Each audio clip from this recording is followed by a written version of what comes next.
Hey, how is everybody today? Today I want to talk to you about competitor research and a little bit about the saying, in the land of the blind, the one-eyed man is king. So what does that saying mean? Well, it means that in a landscape where people are at a huge disadvantage, the person who has a little bit more knowledge than anybody else is the one that thrives. So in today's live, I am going to be sharing with you why you can be the one-eyed man and be king. So let me know if you're live, #live. Let me know if you're watching the replay, #replay. And I'm just going to share with you, what are we talking about today? Competitor research, why you must know what your competitors are up to. And I'm going to be sharing with you how to do competitor research too, as well today.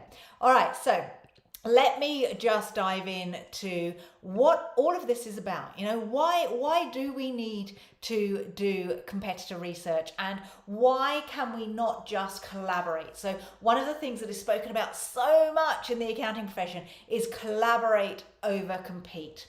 And I 100% agree. Collaboration is amazing for the profession. It enables you to share stories, share experiences, share what's working, share what's not working. It enables you to do research. It enables you to leverage other people's information. It enables them to leverage your information.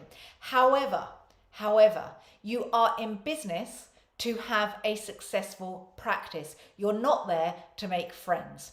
And what you want to do is have the best practice out there. You want to be the go-to for your ideal client. You want to easily make sales. You want to have the success that you went into business for. And that doesn't mean that you do not have to research your competitors. That doesn't mean that you can get away with going, oh, I just want to make friends, so actually I'm not going to watch what you're doing. I'm not going to analyze what you're doing. I'm just going to let you crack on with it. Because watching what your competitors are doing is actually a very savvy business thing to do. And what we need to do is embrace the fact that you're savvy business owners and not take it personally if people are watching what you're up to, and not feel that you can't watch what people are up to because you don't want to upset people. Actually, what you need to do is do competitor analysis so that you can succeed in growing the practice that you want. Unless you're an absolute multimillionaire and you're doing this for fun, which I don't think you are. I think you're doing it because you want more income and more impact. So let's start with the basics. What is competitor analysis? Well, competitor analysis is the process of evaluating your competitors. You have to look at their company, their products, their services, how much they charge, their positioning in the marketplace. You have to know them inside and out. And there are some people and mentors that I have had that have said to me, you have to find out, how much do these people charge for their services? Can you buy their products? Can you experience their business so that you can do better and you can learn from them? Your competitors might be better than you and you might want to learn from them, or you see a massive gap which you can go into where your ideal clients are missing out. So researching competitors and watching what they're doing and understanding the ins and outs of their business, as well as you understand the ins and outs of your business, will enable you to succeed. Okay, so you have to first of all decide who are your main competitors, because there are thousands of accounting firm owners out there. So you having a niche, having an industry niche, and having a service offering, having those two really dialed in for yourself will enable you to go, actually this person's a competitor or this person's a competitor. All right, so first of all you have to really understand who your competitors are. Then we have to look at which part of your competitor's business is worth analyzing. You know, you don't want to analyze everything they're doing, because that isn't what you want to be doing. You want to be a specialist. You want to be known as an expert in something. So you need to look at competitors that are probably circling the kind of area that you want to be an expert in. All right, and you need to know where to look for info. So are your competitors running Facebook groups? Are they on LinkedIn? Are they on Twitter? Are they on Instagram? Where are they hanging out? Why are they hanging out in that place? What do they know that you don't know? Or what do you know that they don't know that you can really run with and be like, oh, do you know what? They don't know anything. I'm so relieved. I'm just going to crack on and plow your own field. All right. So remember, at the beginning of this, I said, the man in the kingdom of the blind, the one-eyed man is king. All right. You want to be the one-eyed man. You want to be the one that isn't going out there going, oh, I must collaborate. Of course, collaborating's great, but you're in this to win. You're in to succeed. Okay. So to succeed, knowledge is power. The one-eyed man is king. All right. So that's the reason why we have to do competitor research, okay? We have to develop our unique value proposition. We have to develop what makes us different. And we don't know what's different if we don't look at our competitors. I analyze my competitors all the time because I need to make sure that I differentiate my business in the marketplace so that I stand out head and shoulders above everybody else that services accounting firm owners, all right? We have to productize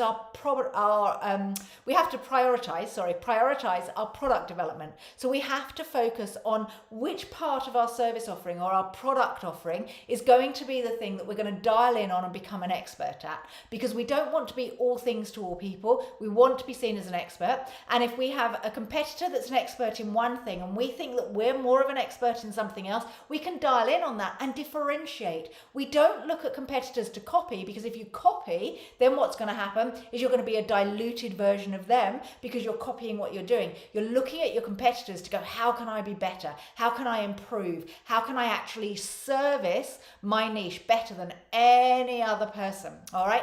We're also looking at uncovering markets that are not serviced by your competitors. So what's missing in their service offering? And we want to create a new product category when we can, so that we can make sure that our competitors can't compete with us. Okay. So I've put together a worksheet and I'm just going to share that with you. And this worksheet is how we analyze our competitors. So what we've got here, let me make it a bit bigger. So we, on the left-hand side, we've got the things that we actually analyze. So here I've just given you my details. I haven't given you my competitors' details, although we've analyzed about 8 of our competitors.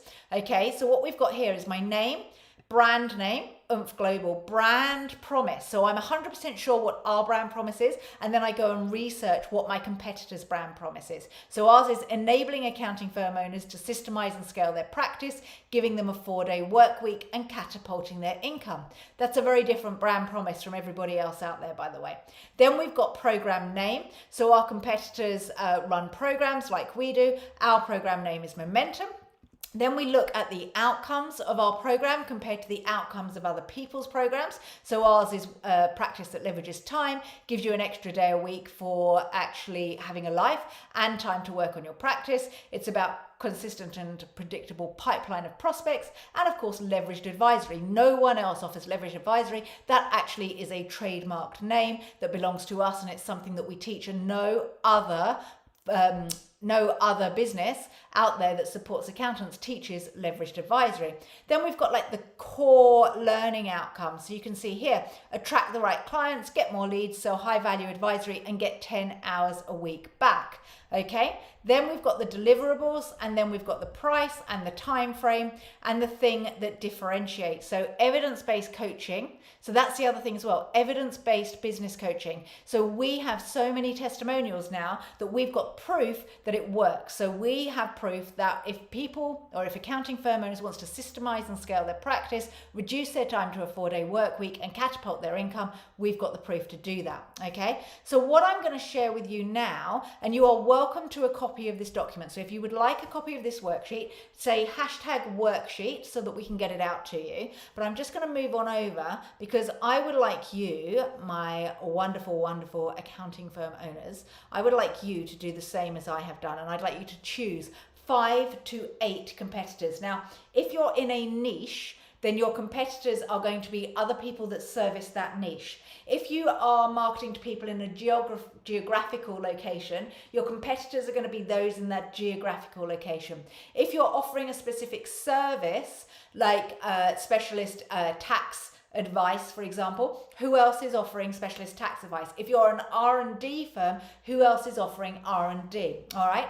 And then what I want you to do is exactly like I have. I want you to grab their name, and then their brand name. So who's the person that's showing up online? Then we've got the brand name of the business. Then we've got their promise. What's the promise of that accounting firm? Now remember, I'm just going to come back and say, actually, in the land of the blind, the one-eyed man is king. I would absolutely imagine that the majority of your competitors don't have a brand promise. So when you're going through, you just leave this section completely blank. And the reason you leave it blank is because when you put your brand promise in, you're like, woohoo, we're starting to come up with a differentiator. All right, so let's go back. Then you put in the name of your program or your core service name. So one of the things that we teach our accountants is how to package up their services and call it a name. If you haven't done that, then you can say, what is your main service offering? Then we've got the outcomes of this core service offering. So your outcomes and your competitors' outcomes, any learning that your clients are going to get. So again, if you leave this blank, let me come back up. If you leave this blank and you don't have learning outcomes next to your accountancy firm and your competitors are actually helping and advising their clients, the advisory side of it, then you see there's a big gap for you. So this is going to show, this competitor research is going to show what is it that you are missing and what are your competitors missing, okay? Then we're going to look at the deliverables. So what do people get when they work with you? You'll get these deliverables. What's the price of working with you? Hopefully you can answer this. What's your average fee? And what's the time frame that people work with you? And what's the differentiating factor? And remember, for us, the differentiating factor, okay, is that it's evidence-based business coaching for accounting firms that want to systemize and scale. So it's all about streamlining everything you do to reduce yourself to a 4-day work week while catapulting your income. What is your differentiating factor? What is it that is going to make you stand out in the marketplace? And I say it to you again, okay, and I'm going to keep saying it to you. If you do not do competitor research, you are doing yourself a disservice and you are doing your profession a disservice, okay? Because competitor research enables you to see what is missing in your offering, in the profession's offering. So is there a gap? So when I was doing research on my competitors, which by the way, I do on a very regular basis, okay? When I was looking, I was like, what's missing? What do the accounting firm owners really need that isn't being served by my competitors? And that was all to do with the leveraged advisory and the systemizing of their practice. Nobody else is out there doing that I am aware of. Okay, so that's where I went, right, there is a gap here. There are hundreds of people teaching accountants how to get more clients. What we do is how to get better clients and systemize the practice. And we use the competitor research and we look at our competitors all the time. We watch what they're doing, not because we feel inferior to them, not because we are like, oh, what are my competitors up to? It's because we want to serve our clients better. We want to serve the profession better. We want to make a bigger impact and we want to change the profession for the better, and we can't do that unless we have complete knowledge about how that profession is being served. So for you, please, I know collaboration is amazing. I know that we don't want to be competing with competitors, but what we want to do is improve our business, our income, our impact, and to do that, we need to know what's going on around us. Knowledge is power. So now today, please go away and do your competitor research. And if you would like to have a copy of this worksheet, then #worksheet, write that below and we will get that over to you. Let me know what's been your biggest takeaway. I hope you found this super helpful. My name is Amanda C. Watts and I specialize in helping accounting firm owners systemize and scale their practice so that they can have a 4-day work week and get their life back. All right, I'll catch up with you soon in the next video. See you later.